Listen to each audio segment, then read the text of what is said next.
Pangulu sabut salam janjong jo salam sambah dianjong maaf diminta banyak-banyak ampun diminta kadang-kadang kabake dosana kasadonyo ndak basibak jo basisia indak bainggo jo babate ketik na indak bukan namung gadang na indak babilangkan gala dalam ibuan kasadonyo ma apa itu de arielo ketiko baya sedang gamak lamaknya santan bagi tangguli ayat tabu nyatonyo ombak lah tanang angin salasai hujan taduah kabut lah tarang di sikobi dua itu lah iya kalian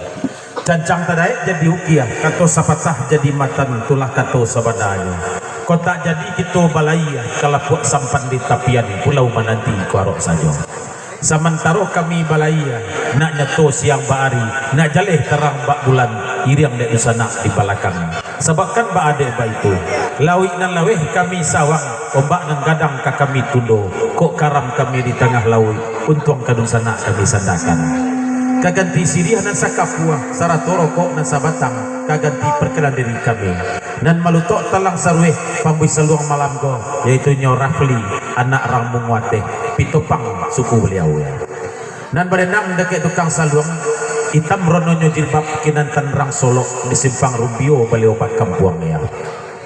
badakek nagari ke bukit sileh ya cuma bukit sileh teh ya kemudian di tengah-tengah tagerai rambut semalam kini agak takucak badan gak sekecek ya siap melahirkan beliau ke betangga ya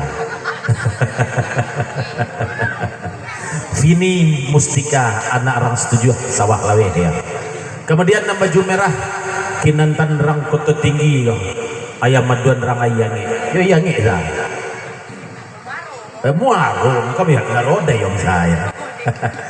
Anissa Suliki ya ndak salak nan maranjau sari dewa dalam rimbo indak rancak nan marisau ya abu nyokan irunda